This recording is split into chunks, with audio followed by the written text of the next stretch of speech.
Okay, so one of the things that can happen is that if you're at home on your own, you can have a little bit of a tumble. Okay, so getting up from the floor is one of the most important skills that you need to have. So do you want to go to the floor, Lowry? Yeah, perfect. So, okay, so the first thing that you do when you have a fall is you stop.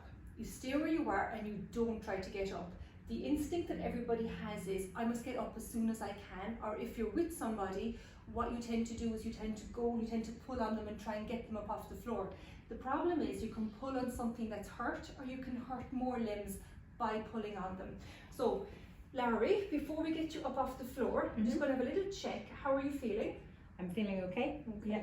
We're going to go through all your limbs just to check that everything is moving okay, because sometimes when you have a fall, you don't feel pain for a little while because of the shock. Okay? Can you move your head from side to side? Perfect. Yeah. How are your wrists feeling? Yeah. Good. And your elbows, your shoulders, hands over your head. Lovely. Now down to your feet. Can you wiggle your ankles? Onto my stuff there. Yeah. Good. And how are the knees feeling? Can you straighten them? Lovely. And how are the hips? Lovely.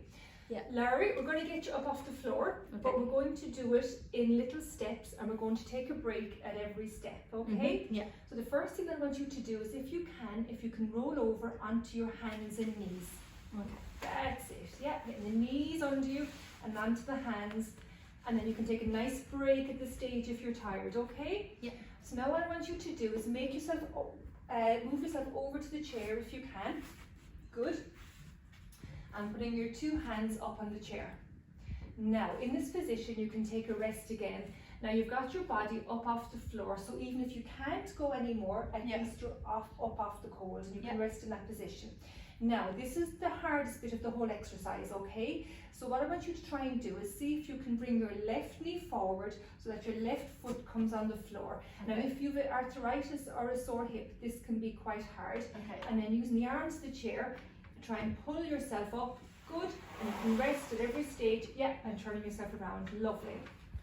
Now, if you find that you can't do that step, which often happens if you have arthritis in your hip or your knee, or if you have a new hip or a knee. Yeah. So what somebody can do is they can put a little footstool or a little step ladder behind you, and you can just put your bottom onto a lower surface, and you can rest there for a few minutes until you get energy, and then we can put something higher, like a stool or a poof that you can get your bum up onto. Yeah. So you get onto that first, and then you'd be higher.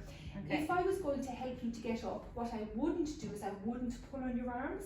Because as we get older, our shoulders get slightly weaker. So what I would do is I would come around, I would take you by the pants. And I would help to guide you up that way, but as much as possible I would not pull on a body part to get you up.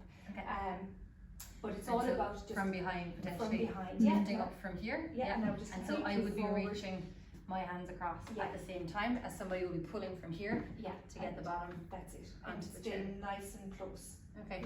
And so if somebody was at home by themselves, then they could potentially, while in their hands and knees, maybe pull a poof over. That's right. And then try and pop up that way. Yeah. Okay. Thank you very much.